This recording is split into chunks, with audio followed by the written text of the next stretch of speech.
Hello friends, नमस्कार, जय Jagannath. Welcome back to my new video. Friends, आज आसतु ओडिशा फेमस मंडा पिठा तैयारी करबा।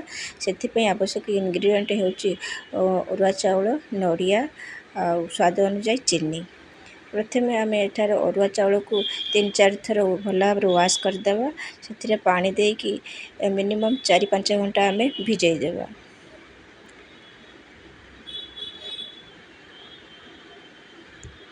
एठारे मु 2टी नड़िया नहीं ताकू आम कुरीदेवा।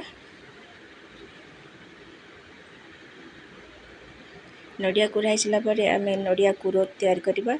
से कड़ाई बसैकी नड़िया कुर को देकी आवश्यक अनुसार आम ए चीनी देवा।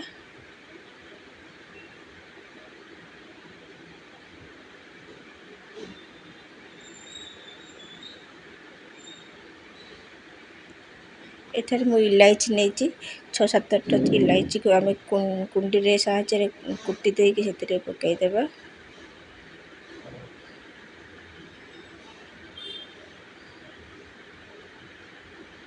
अधिक चीनी देले नड़िया कुरटी नरम होता है। भिजा होता चाउल को एबे मिक्सचर ग्राइंडर साहाय्य भल भाव ग्राइंडिंग करदेवा। एबे से पेस्ट को एबे आम जंतीबा। तो से कड़ाई रे बसई पानी गरम करवा। से स्वाद अनुसार लुण देवा। और पानी जो फुटब आम से पेस्ट को धीरे धीरे अल्प अल्प से ढालिबा और ताकू फेंटिबा।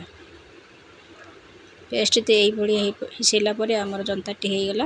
ताकू आम बाहर को प्लेट रे साहाय्य काढ़ीदेवा और ताकू टिक हल्का ठंडा है ताकू पानी साहाय्य आम ताकू भल भाव चकुड़ीबा। तापर रुटी जमीती करती छोट छोट रुई नहीं कि आम गोल गोल करवा छोट छोट प्लेट आकार करदेवा। और से कुर देकी ताकू गोल गोल भाव घुराइबा जेपरी चारिआडे संपूर्ण भल भाव आण आमर जीव। गोटे जगार कटा हेनी कारण गोटे जगह कटा हेले पिठा खाइबार स्वाद लगे। गोटे जगार आण अधिका बाहर कुर बाहर। तो यहीपर आम घूमे घूमे कि पिठाटी को बंद कले चारिआडे समान भाग में आण जीव और पिठा खाया को स्वाद लगे।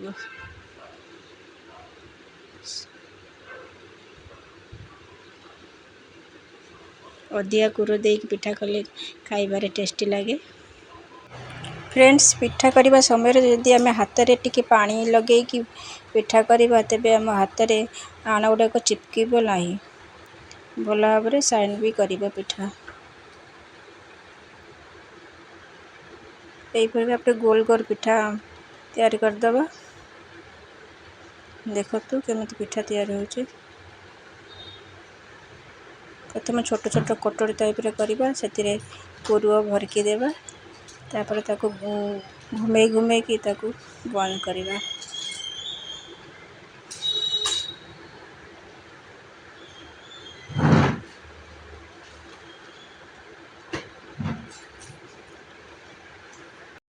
एबे पिठा गुड़ी को आम सिझाइबा।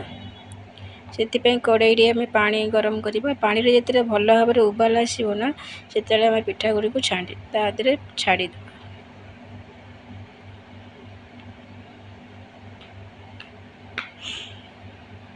पिठा जिते आमर ऊपर को भाषब माने पानी ऊपर को भाषब से आम जानिक पिठा आमर हो जाए। पिठार साइज भी बड़ हो फुलिकी। देखो फ्रेंड, एठार मु गोटे पिठा को काटिक आपको देखा। पिठार बेस चारिआडे समान अच्छी मतलब आण तार पिठू सबुआडे समान अच्छी कौट अधिका कि पतला ना और कुर भरिकी अच्छी जोटा कि खाइबा को बहुत टेस्टी लगे।